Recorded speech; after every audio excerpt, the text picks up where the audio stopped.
So with the bigger, I have a question because it's something that I know is a concern sometimes with partnerships. The bigger firms, why couldn't they do all the work? Why partner with someone like yourself? Well, because we had the relationship, right? We had the contact. We worked hard to build a name and a reputation and to network and to meet people. So we had yeah, the ability to bring them success on the project too. So, Have you ever wondered how successful architecture, engineering, and construction companies scale their business? Or have you ever wanted guidance on how to get more growth, wealth, and freedom from your AEC company? Well, then you're in luck. Hi, I'm Will Forat. And I'm Justin Nagel, and we're your podcast hosts. We interview successful AEC business leaders to learn how they use people, process, and technology to scale their businesses. So sit back and get ready to learn from the industry's best. This is Building Scale. Hey listeners, it's Will here. Our mission is to help the AEC industry protect itself by making technology easy. If you've ever listened to our show, then you know that the three pillars of scaling a business are people, process, and technology. So if you suspect technology is your weak link, then book a call with us to see where we can help maximize your company's IT and cybersecurity strategy. Just go to buildingscale.net/help. Today on Building Scale, we're joined by Larry Lind. Larry is a visionary commercial architect and founding principal of Architechnology. He's celebrating over 25 years of experience designing the built environment for cities, counties, and educational systems. Larry's led a transformative public sector projects that blend forward-thinking design with practical, technology-driven solutions. The Architechnology portfolio includes award-winning civic projects like the Tempe Center for the Arts. The firm has also designed next-generation K-12 campuses in over 100 Arizona school districts. They're also known for public safety facilities, recognized for resilience, sustainability, and human-centered design. Under Larry's leadership, the firm has become a trusted partner to the public agencies navigating modernization, security, and long-term infrastructure renewal. Larry's work is focused on creating lasting community impact through architecture that serves people today and for generations to come. And with all that said, Larry, welcome to the show. thank you. Glad to be here. Yeah, happy to have you. We got connected through Nicole, which we love. I believe we're both in the marketing sphere of Nicole and John Delano. Yeah, Nicole and I have worked together for I don't know, probably at least 10 years, but she was with other companies too. Yeah, she's been a Nice. fantastic resource. Awesome. But enough about Nicole. Let's get into you. How did you get into architecture, and tell us about the firm? Well, I got into architecture. Actually, had a thought at a very young age that it was what I wanted to do. So, in grade school and high school, I didn't actually get into the profession in terms of classes, but I was doing things like, wood shop and things like that, design related items. But ultimately I drifted back to where I wanted to be, which was drawing and creating that way through architecture. So upon leaving high school, I went to a career and technical education school called Phoenix Institute of Technology. Did a 1-year program there in architectural drafting. Went to work for an architect for several years and then realized, okay, I need more than this to really get where I want to go. So I went back to school at Arizona State University, Go Devils. Devils, majoring in construction. I actually graduated from the Delhi Webb School of Construction, but I also went to architecture school at the same time, quite a few hours when I left ASU. Went back to work for a little bit and then, pursued the architecture path, even though I had a degree in construction from the engineering school. Then ultimately went back, got my master's degree in architecture at the New School of Architecture in San Diego. Many times I drifted away from it, but I always got pulled back in, and because it's really what I always wanted to do. Sometimes I made decisions based on, where I could make more money versus what I really wanted to do. But what I really wanted to do was architecture. So that's how I got into it. Awesome. So when did you start firm? How did that all occur? Obviously, you're working for other firms prior. So tell us that story. Yeah. So I worked for some firms doing a lot of retail and that type of development initially, and then went to work for a firm called Law Engineering. They're not around anymore. They were an international engineering firm, doing environmental work, infrastructure work, and things like that. So the environmental side of it needed an architect to rebuild, so they would mitigate these sites, but then we had to go back and rebuild them. So that's where I really got the bulk of my training when it comes to facilities consulting and roofing and waterproofing consulting and things like that, and problem solving. From there, I went to a similar firm called AMEC, and then ultimately in 2001, I went out on my own to start Architechnology. So now here we are 25 years later. I've never looked back. And the reason why I started my own firm is that working for these big corporate type firms, I found myself really managing dollars and cents and people and not projects. So that's what I wanted to do. I wanted to be hands-on. Where did the name come from? While I was at one of these larger firms, we ended up doing some work for Los Alamos National Labs in New Mexico. And they were looking to build an asset manager system to manage all their buildings and facilities. They had over 2,500 buildings, but they had like 17 different facilities groups that all had them named 15,000 different ways. And so they had no way to really manage the whole site cohesively. So we looked at building a computer-aided facilities management system for them using Archibus, in which you'd be integrating AutoCAD and the Oracle database. So they worked hand in hand. So you can generate reports. But part of that whole thing was actually creating a nomenclature that had to be consistent throughout. And so 9/11 happens while we're in the middle of doing a pilot program for this, and Los Alamos pulls the plug on the whole thing. But I had already talked to them about leaving, and I'd come up with the name Architechnology because I thought it was perfect for what we were doing. We were combining architecture and technology. So the name just stuck. I'd already started rolling with it, so I just kept going, and that's how I was born. Yeah, Funny how things happen. Yeah, in business and in life. Some things just stick. it stuck, and it seemed to be catchy, so people liked it. So I kept it. So when we had talked kind of before, one of the things that you talked about is partnerships. And I think we want to deep dive into that a little bit more today, because you had some really interesting views on partnership, and we'd never talked about it before. Kind of, why don't we start with like, who do you like to work with, and what are the advantages that you see with teaming up with other firms? Some of them are quite sizable. I think when you speak their names, people are going to recognize them. We're a small firm. We're eight people, and that's what we've always been. After the first couple of years, we grew to 8 and just stayed there. But there are projects that I had opportunities to be a part of, and doing that with that small of a firm, it's just really not feasible. It would consume all of our resources, and then we would only be doing one project. So the idea was that I would find partners to team up with that are bigger firms, and then share the work.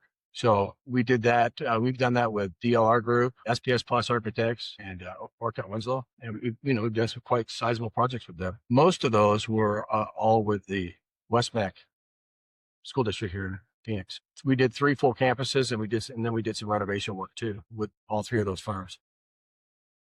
SPS Plus, Mark, we had him on the podcast. I think last year, sometime in the last. I actually saw that one. I didn't realize it was you. That was good.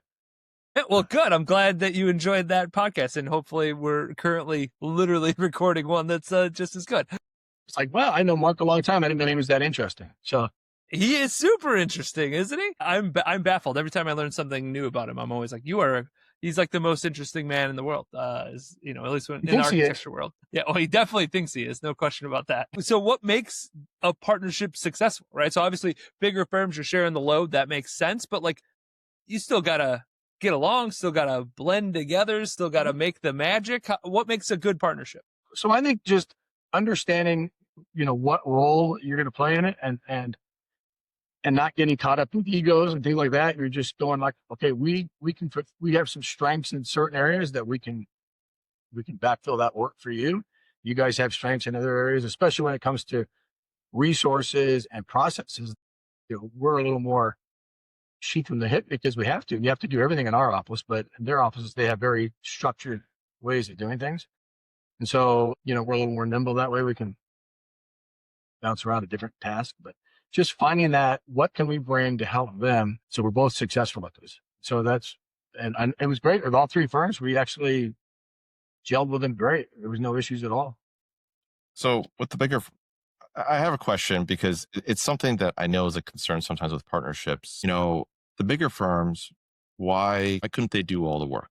Why partner with someone like yourself?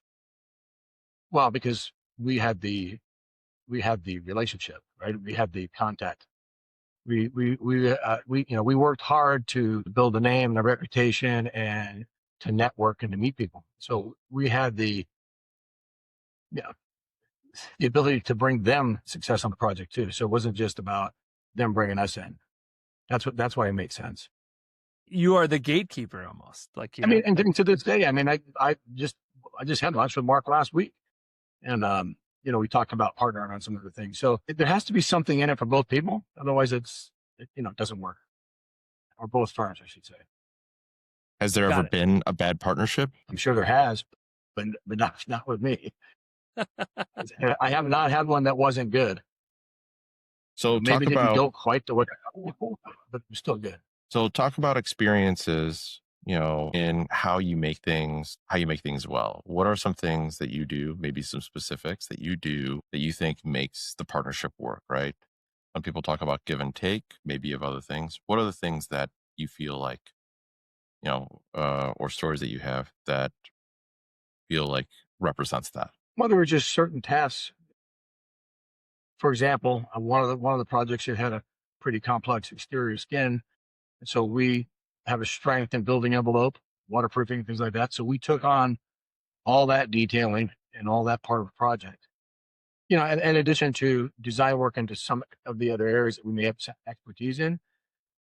For example, the automotive side, I have a pretty good background in automotive technology and automobiles themselves because I'm a car collector. And so I know a lot about automotive equipment, about automotive shops, how to design them. And so all three of those schools that we did, they have an automotive component, whether it's repair, technology, or collision. But we understood how all that works. So we brought a lot of strength to that side of it because we were able to, when you get into space planning with equipment, you need to understand clearances that are needed, the infrastructure that's needed, how they operate, how things flow. So we brought that strength to those projects, in addition to the building envelope side of it. So, that was one example of where the teaming really worked out well because we had that background. Is this something that gets talked about up front? Like, we do this better, you guys do this better. Like, how do you guys figure that out? Right. That's not necessarily known unless you have some pretty deep conversations. It's just a discussion about the project itself and then what the curriculum is going to be. Right. It's what are they teaching? What kind of buildings do we need? And then it just comes out, hey, well, I have strengths here. I can do this. I can do that. I can bring this to the table. And then it's just a dialogue. And then you kind of figure it out. It's just through discussions. But again, you got to be willing to work both ways. If you get somebody in there that's just wants to control everything, it's not going to work. Okay. Historically, how have these partnerships been structured? Are they like JVs? Are they like just subcontractor? How does that look when you look at like the paper of it? So we didn't do a formal joint venture, but it was a partnership where we can our company logo and things like that were on the documents with theirs. Okay. I guess technically, since I'm signing a contract with them, the bigger firm always took the lead, right? Because it just made sense. So we're signing a contract with them. So I wouldn't say I'm a subcontractor, but we are subordinate to them. They're paying us, right? So, but it really was a partnership, and it was understood to be a partnership. Yeah, I mean, that obvious with the relationships, right? Like that this is not just a relationship with the client or the school or whoever is there. It's also the relationships of who you're working with or who you're collaborating with, and like the understanding of we operate like a partnership, even if like logistically it's something else. And we've done work with these same firms where we were a sub-consultant. They'd call us, they needed our expertise on something. And then we are a subcontractor, and they're directing the project, they're directing us, telling us what to do in that role. So we've had that role too. So even these bigger partnerships, they led into other type of projects working together where we were sub-consultants because they knew it, they understood what our expertise were and what we could bring to the table. So this has been going on for, I think we've been doing this for about 12 years with these guys. So it still happens to this day where we still do work together. So, where does, outside of the actual work, what about, there's all the work, the actual architecture, right? And the design. Where does the line sort of happen when it comes to the paperwork? Do they take care of it? Do you take care of it? Is it split? Like if someone wanted to, let's say, start a partnership, right, in the same way that you're doing it, how would they go about it? So when you say paperwork, are you referring to the contract for the partnership, or are you referring to the whole? Yeah, I mean the whole thing, right? I mean, there's a lot of different pieces. So I mean, how does it work? I mean, so we build a contract using standard AI documents, right? And things that have been around for a long time, and just agree on certain aspects of the project and what roles are going to be in the project. But when it comes to the actual contract administration, so when we're building the project, certain things are things that it was pretty well known that they would respond to this type of an issue or this type of a clarification, and we would respond to certain aspects of other, like I talked about earlier, whether it was something to do with equipment or whether it was to do with weatherization, roofing, and things like that, where we would be involved in the responses or the decision making as the project moved along. There's a lot of that where we had to, build mock-ups. You do it on paper, it's one thing, but then you got to build it in the field. There's usually some questions on how do we get the means and methods to get there, and that's usually when we take it through a mock-up stage where they build a sample of what this building envelope is going to be or what the roof's going to be, or et cetera, and we work through it with the contractor at this point. So now it's the design team, and usually that involved both partners and the contractor. So, for example, it was not unusual, especially with McCarthy building a team. They a great contractor to work with, but different phases of the project, we'd come in and have a contractor, subcontractor, design team meeting. We'd talk through, roughing in mechanical, plumbing, electrical, and backing for equipment, and talking through the actual doing it. Like I said, doing it on paper is one thing, but now we're at 3D space, right? It's framed or the block is up or et cetera. So we can actually go into space and say, okay, maybe we shift this over here or we slide this here. So it's a constant discussion and teamwork to get through all that paperwork, as you call it. So, and right through to the punch list, right? So even with the punch list at the end of the job.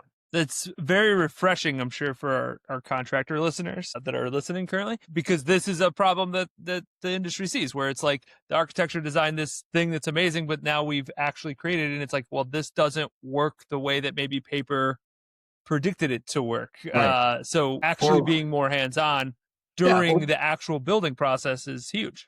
Yeah, or we could get to the same result with the different means and methods that helps the contractor build it more efficiently, and then ultimately to be a cost savings to the project. Yeah, because a lot of these projects, are contract are CMA risks. You have a chance to actually have some cost savings if you're not sacrificing the design or the design intent with this other approach.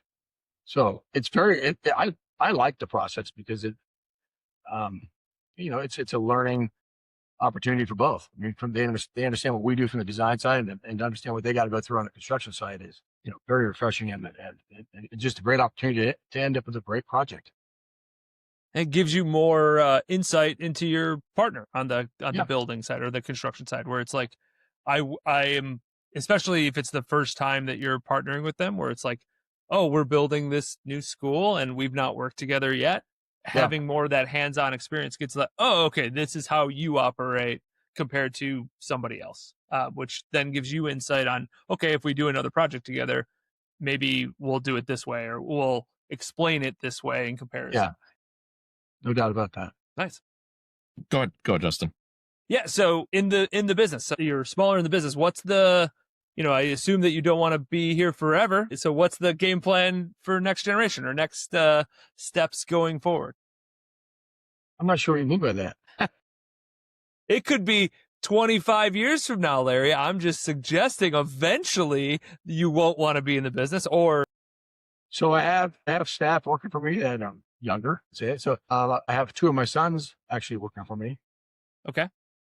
They are going to obviously, take over when I decide to slow down or quit. I might, go on vacation or something like that. But Vacations are nice, I hear. I don't so know, the plan but that's is, what I heard.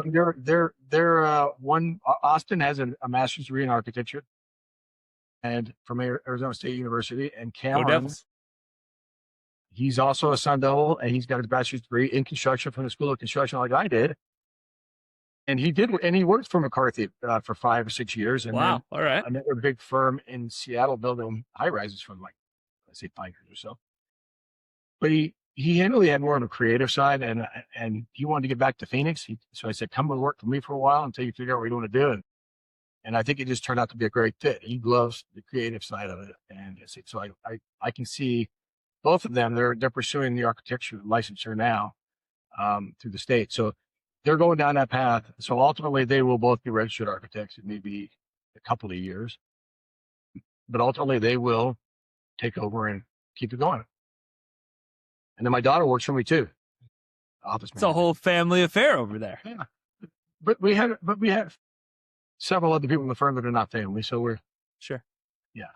But How does the working with not just one but three of your kids, how does that go? Is that, that there's usually family dynamics in every family. So how does it work when you're at the office?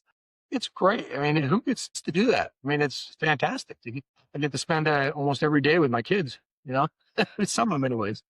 So I told Will that his son and my son that they'll get older and then they can take over the spot world. They're 5 and 3 right now, so like we've got some time. Like I'll be really clear about that. goes quick. So Yeah.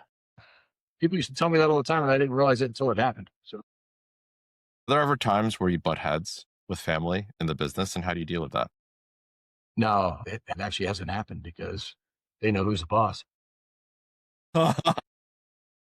When they start saying things to me like, "You don't need to come in anymore," then I realize that they're where they need to be. Until that happens, I'm in control. But we haven't had any. Honestly, really, and even the boys themselves in the office get along great. So there's no issues at all. Cool. Do they have similar vision that you have for the firm? Obviously, I assume that they're going to the architecture, getting the licensing, doing all that stuff. It's like, well, this is just eventually, this becomes mine, assuming that that's what they want to do. Has the vision started for them? That's a great question, and that's probably something I should ask them, because let's face it, I'm sure their visions of the future are different than what mine are for them. So I think I'll have that discussion with them. Thanks for bringing that to my attention, because that's actually a good question. No problem. Yeah, I mean, because I can help them get there. If they want to do something different, let's do it. Okay. What about decision making? Have they started becoming part of the decision making process? Yeah, they have, and I've got, where I used to dictate everything 100%. I've got them making decisions on day-to-day things with whether it's design or with clients, interacting with clients. I mean, they're taking care of things for me, so it's been great. Yeah. When did you know, or how did you know when you could start doing that, or start transitioning? I think it's just kind of morphs into it, right? It just starts to happen. Where what, I'm going to be out of town that week. You got to take care of this for me, that kind of thing. Or I've got an appointment. I got to be here. They want to meet here on this day. I can't be there. You got to go. And you start trusting them more. You start to build confidence in what they're doing, their decision making, and it's good for them. They start to do the same thing, right? They start going, hey, I can handle that. They went from being nervous about doing it to excited about doing it. So I think it just naturally happens over time. I know we've talked to some leaders, same generational change, where the current generation that's in control starts like taking Fridays off or something, right? Like where it's like, I'm not going to be here, so figure it out. Like that's the only option that you have. And then slowly you can take more time or, whatever it is. It's funny you say that, because my wife and I just had a discussion about this. What do you think? You think you could just start not going in on Fridays? Sounds like a good idea to me. Why not?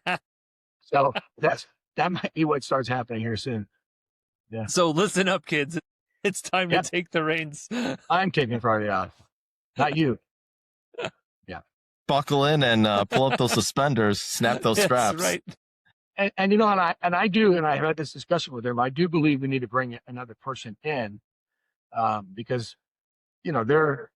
they're younger, significantly younger. I think having an older guy there, when I say older, maybe somebody like 10 years older than them, that's a registered architect. It just has a different point of view. It's not family, that kind of thing. I still think that's important. And, we will do that as part of this whole transition. Because I just think it'd be good for them too. It's good to have a mentor. Everybody needs a mentor. Completely Agree. agree. Yeah. How do you approach mentorship? And do you have any groups or who have been mentors to you? So I've had some great ones. Unfortunately, one of my favorite ones is not with us anymore. Sorry to hear that. But his name was Barry Moffett. He was a registered architect. He was about 20 years older than me.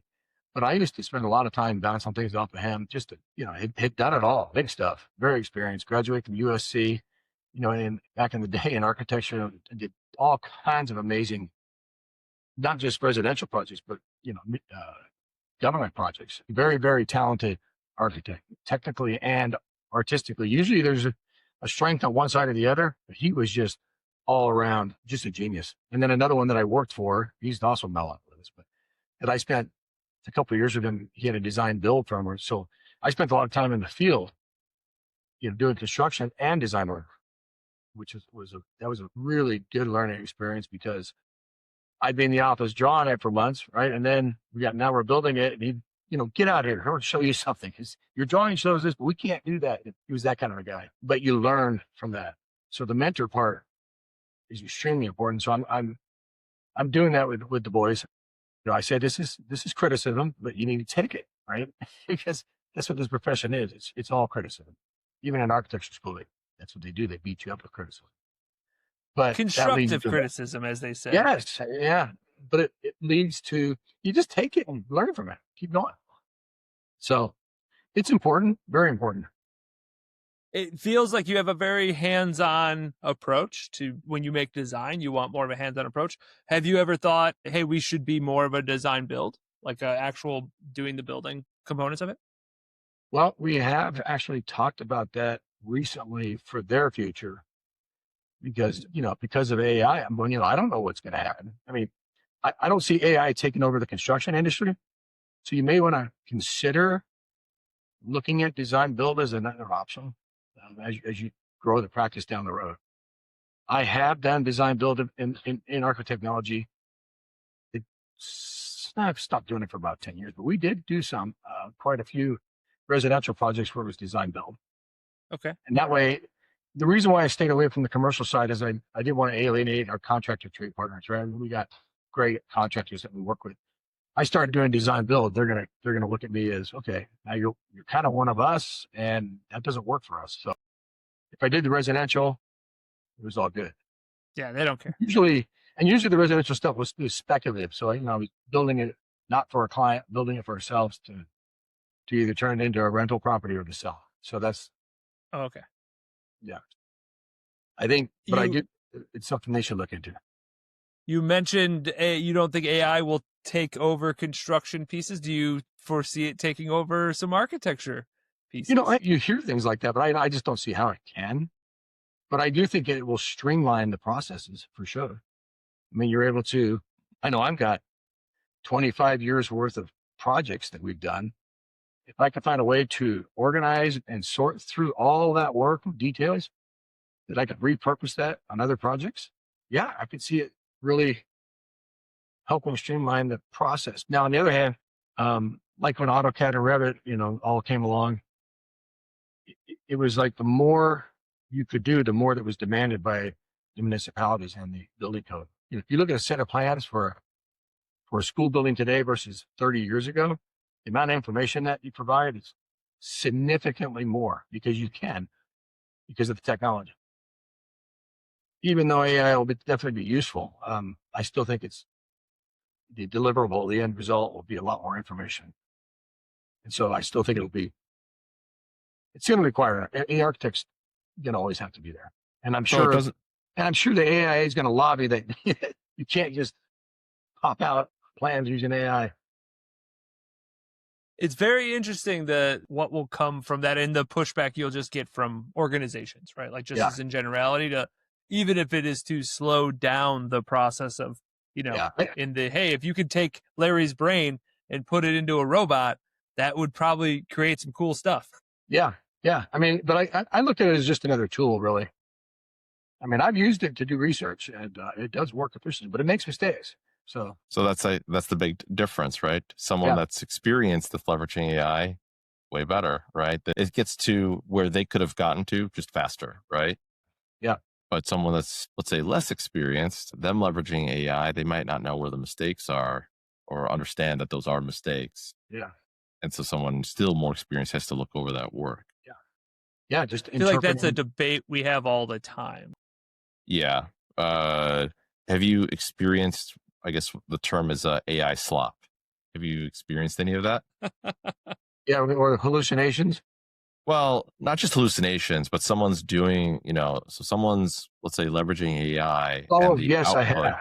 is Yes, I've just, received emails from people where they're they're saying things in there that they would never have known how to say before, or reviewing. Like, for example, they maybe give it an opinion on a set of plans or a design, and you're reading that, and you're going, "That's not you. It's obviously you stuck this in AI, or you did something where it spit out some kind of garbage for you, and you can just tell it's nonsensical. It doesn't make any sense. It just doesn't work with what we just gave you." So yes, I've experienced that. Yeah.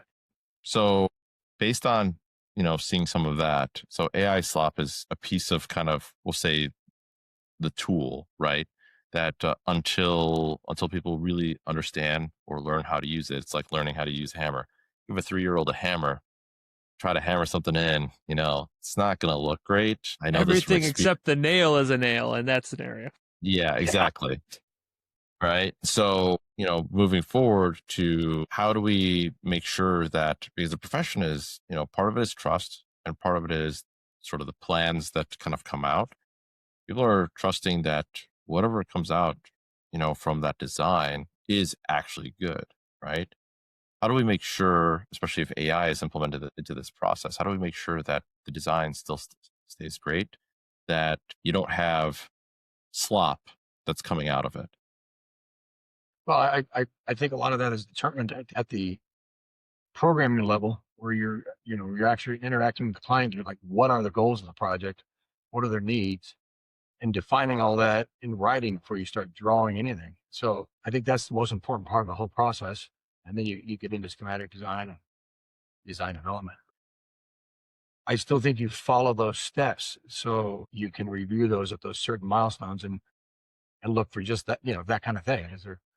Is this on track? Is the end result what we really want?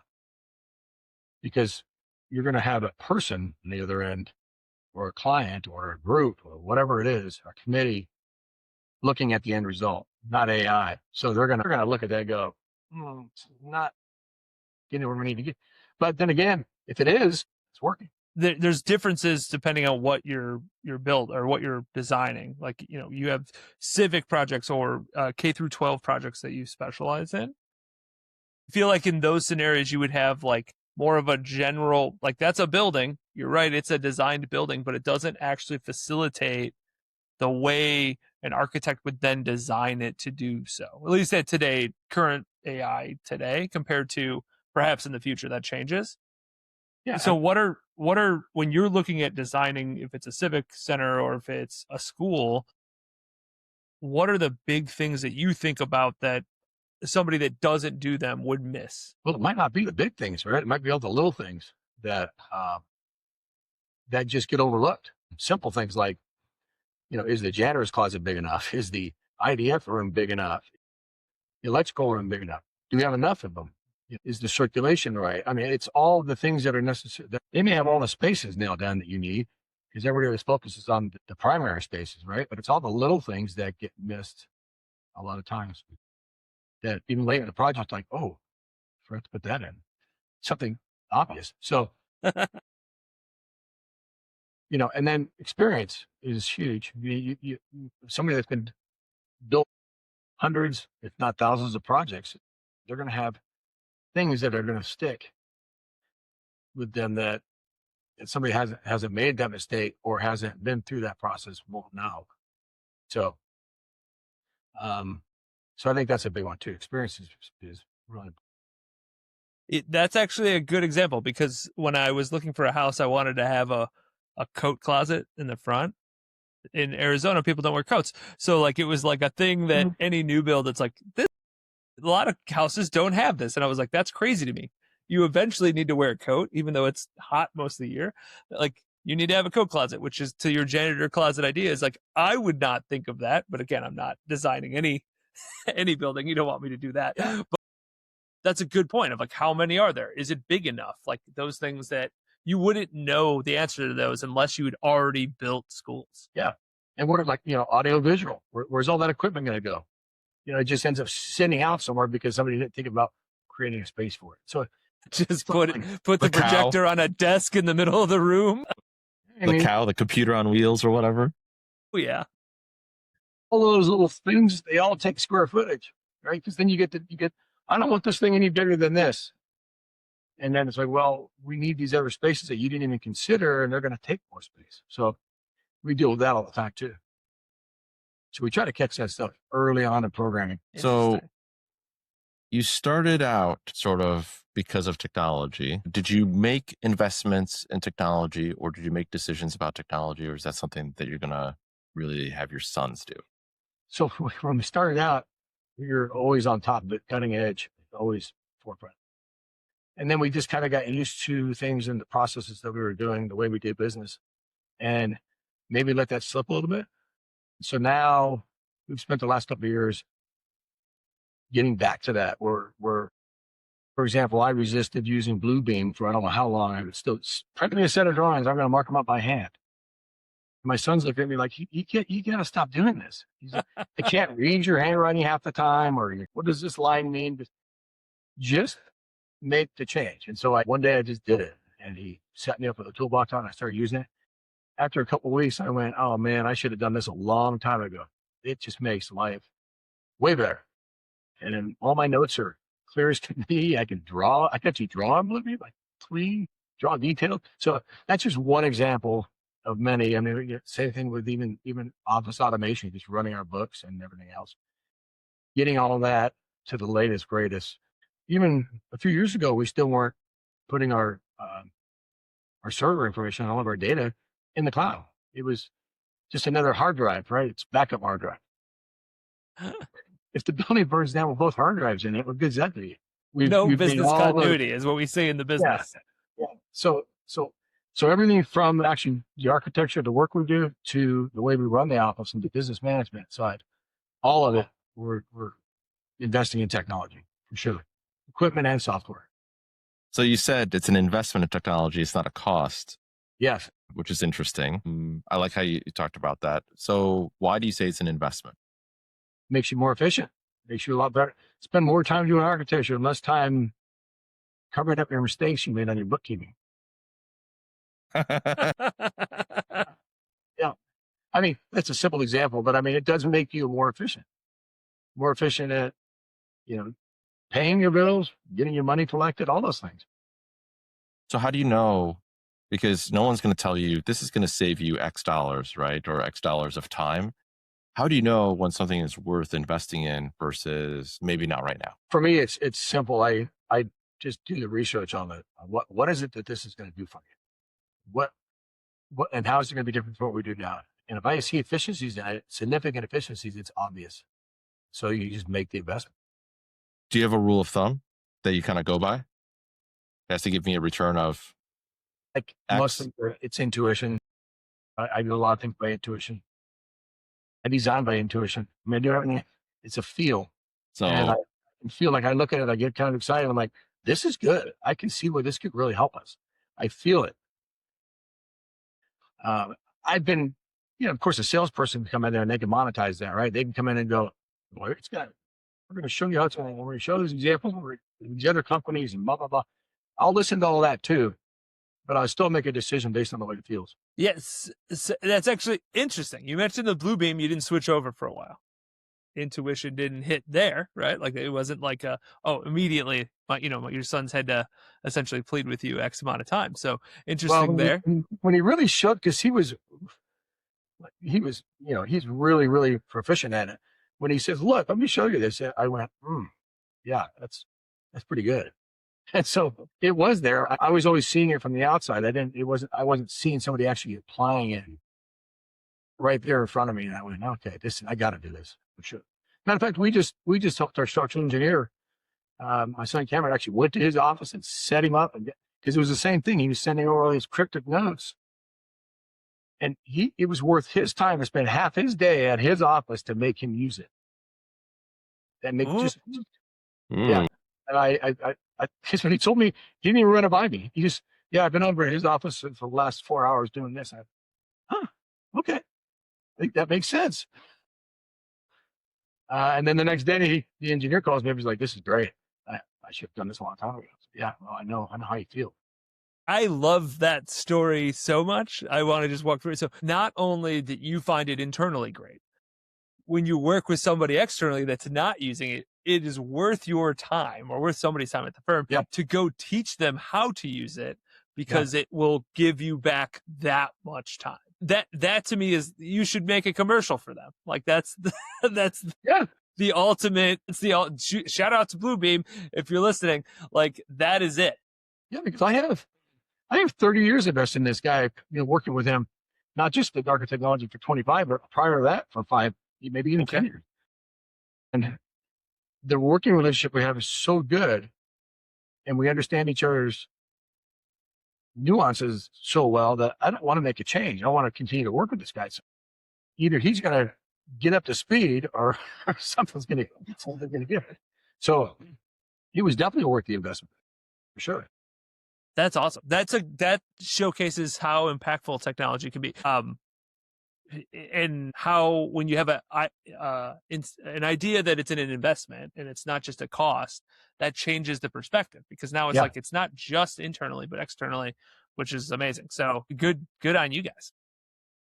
Does this change your perspective? Essentially, this type of experience, does it change your perspective on reviewing where else? Because the industry, the built world has been burned by software, right? Significantly burned by software previously. They were, let's just call it what it is, call a spade a spade. They were half-assed ideas that never got fully implemented, right? No insight from the industry either. It was just developers creating things they thought would be good. So my belief is that a good portion of the developer industry has changed because they've actually involved the people that use the products and use the services. That the industry, sort of the software industry, has changed because of that. I'm not saying everyone, but I do believe most, right? There's always a few bad apples out there. And so, which should, after this experience, should further accelerate. So for those that are kind of, we'll say, naysayers out there, that are going, well, putting money into more software is going to cut into my profits, what would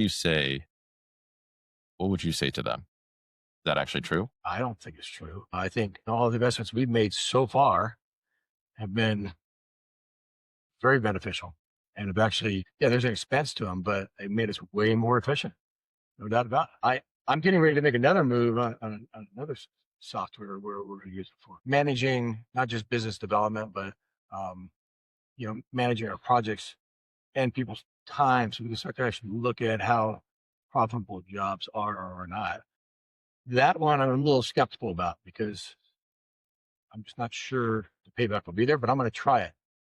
So, I'm going to look at it completely different after this discussion, obviously. But like I was sold on it, and I did get a little excited about it. So I'm going to try to see how it works. And I think we have a few episodes. If you want to listen, there's a few episodes about their MAP. If you want to listen to a much larger firm, listen to MAP and how they really deep dove into data and investing in that. In my opinion, data is sort of the first step to being, if you don't measure it, you can't improve it, right? And so the first step is just being able to measure, to then be able to start making measured improvements. You don't know until you start seeing that stuff. Okay. Right. And that's just technology in general, right? It's really hard to then understand if you get a return if you can't measure it in some way, shape, or form. Look, I understand some things are really hard to measure. We are forever trying to answer that question as to how do you know if it's a good investment or not, because some things are a little bit more gut feel, if you will. And I respect that. Well, I mean, if you look at Revit, for example, we're just now really starting to dive into that, where we've just used it for some building modeling and things like that. But then we go right back to two-dimensional design and for our detailing and everything else. But I remember 25, 30 years ago when they came out with Architectural Studio, I think it was Autodesk had it. It was 3D. It's basically what Revit does now, but back then. Mhm. And I remember going through all kinds of training and looking. This is when I was still with the big firm, international firm. So, they could afford to, go and take these chances, right? But we looked at that and going, it's so cumbersome. It's so difficult to work with. Yeah, what they showed me looks great, but I don't see myself being, it's just too complex and it's too big of a beast to try to manage. Now I look at it, I think it's matured to the point where now it's really something very, very useful and you get a payback on it. But it took a long time, Autodesk, to get to that point, I think. So, for firms like us, that's a big change in the way you do things. Sure. The change management portion is a huge component for any technology. And I think that's undervalued slightly, where it's like, hey, like this change where it may be great, but the lift to get everybody to change is so difficult that it's not currently today, it's not worth trying to push everything in. Like if we track a lot of data at Spot Migration, like we're very data driven, but like if we had to track literally every interaction that we ever had to anybody, like anyone we talked to, like me and Will had to do that, it would be really difficult. Like we have a CRM and we track a lot of stuff, but like, there are limitations of like, let's record every conversation we have live in person or on the phone and like then analyze that data, where it's like, sure, that would probably net some value, but the lift to that is just, that's just way too difficult. Justin, I think it's that time because we're coming up on our hour. So I think it's time for our last question. Absolutely. Larry, if you could go back 20 years, what advice would you give yourself? When this episode comes out, it'll be 2006 is when 20 years would be. Boy, that's a great question. These are so many things. I would say making sure you don't let the technology slide like I did. I mean, that was not good. I think that if I'd stayed on top of it, it would be paying benefits now, big time. I think that was probably getting complacent with things. That happened a little bit, right? But at the same time, I'm in the middle of raising kids and everything else that's going on in life. And so, hey, things are going good here. It's smooth. Let's not make any changes. Just keep doing things the way we're doing it. But the reality is if you're not feeling some pain, you're not doing anything, right? You're not really growing. So don't lose that sense of urgency. Stay focused and stay up on the technology. Don't get complacent. Yeah. Awesome. That would be it. Awesome. Great advice. If somebody wanted to get a hold of you, what's the best way for them to do that? Smoke signals. Smoke signals. That's awesome. I'll have to, brush up on my smoke signaling. With the phone. Never mind. Email. Email's great. Okay. Email. In your email address? Yeah. What's that? I'll put it in the show notes, but do you want to say it so for listeners they can have it? It's Larry Lind, all one word, at architechnologyaz.com. Awesome. Just like it sounds. ARC technology. I'll put that in social media links in the show notes. And is there anything else you'd like to tell the people before we say our goodbyes? Don't forget the AZ after technology, because people do it all the time. All right. Awesome. This has been a ton of fun, Larry. And thank you. I hope our listeners had just as good of a time. And until next time, adios. Adios. Thank you. Thanks for listening to Building Scale. To help us reach even more people, please share this episode with a friend, a colleague, or on social media. Remember, the 3 pillars of scaling a business are people, process, and technology.